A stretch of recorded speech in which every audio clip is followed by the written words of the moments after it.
Good morning student. हमें उम्मीद है आप लोग भी अच्छे होंगे। आज मैं हिंदी व्याकरण के अंतर्गत आप लोगों को निबंध लेखन का अध्ययन कराएंगे। निबंध लेखन में जैसा कि यहाँ दिया गया है, निबंध का अर्थ।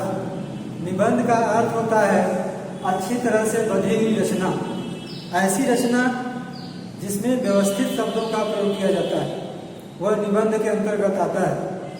यहाँ दिया गया है निबंध लेखन भी एक कला है। यह सीमित शब्दों में किसी भी विषय को सशक्त भाषा के माध्यम से व्यक्त करना ही निबंध कहलाता है। सीमित शब्दों से किसी भी विषय को सशक्त भाषा के माध्यम से व्यक्त करना ही निबंध कहलाता है। सीमित शब्द का प्रयोग करते हैं और इसमें अनावश्यक शब्दों का प्रयोग नहीं करते हैं। सीमित शब्दों में ही इसको लिखा जाता है। और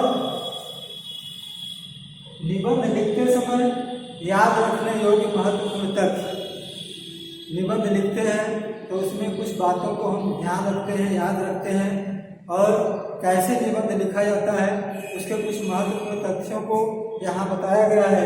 जैसे पहला पॉइंट दिया गया है, निबंध की रूपरेखा बनानी चाहिए। निबंध की रूपरेखा, रेखा का मतलब होता है कि लाइन।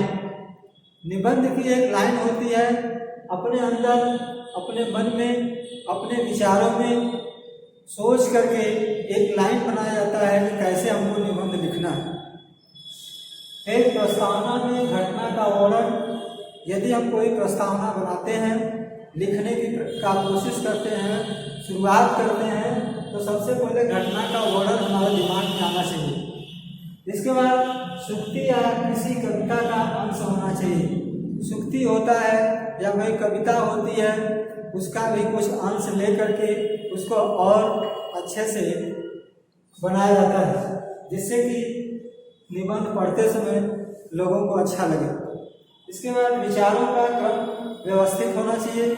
जो भी विचार, जिन बातों को हम दे रहे हैं, लिख रहे हैं, वह व्यवस्थित होना चाहिए।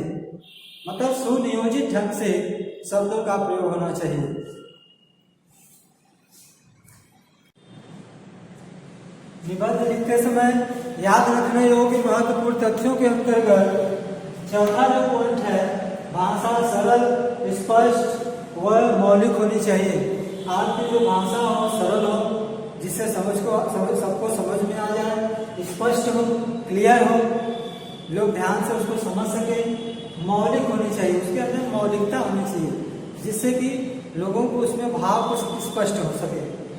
पांचवा जो पॉइंट दिया है, निबंध के मध्य भाषा के विषय का खुलासा होना चाहिए। मध्य मतलब बीच में।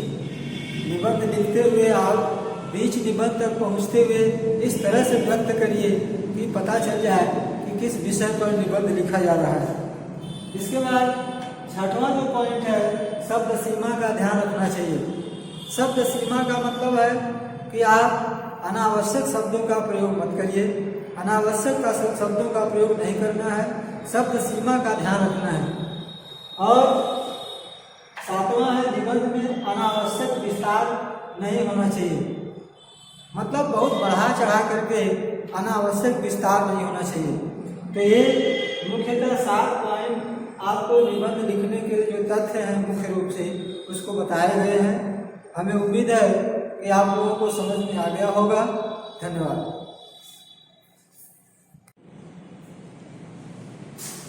निबंध लेखन के अंतर्गत आपको एक प्रश्न भी पूछे जा सकते हैं कि निबंध लेखन किसे कहते हैं।